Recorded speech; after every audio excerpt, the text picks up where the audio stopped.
กับทักทายสบายดีมาอยู่กับสร้างตัวโดยไทยดัดแปลง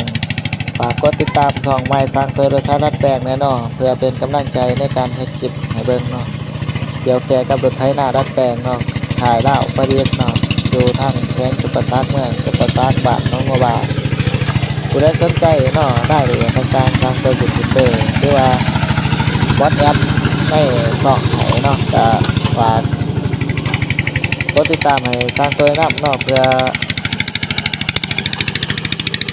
เป็นแรงบันดาลใจในเฮ็ดคลิปต่อไปสันซะเอามาอย่างน้อยก็ให้มีการรับชมเนาะพอได้มีกำลังใจในเฮ็ดคลิปเฮ็ดหยังให้เบิ่งก็ก่อนอื่นเนาะก็ขอฝากกดไลค์กดแชร์เนาะเพื่อเป็นเปิดการมองเห็นให้สร้างตัวแดเนาะเพราะว่ามันเป็นช่องใหม่ว่าซั่นซะ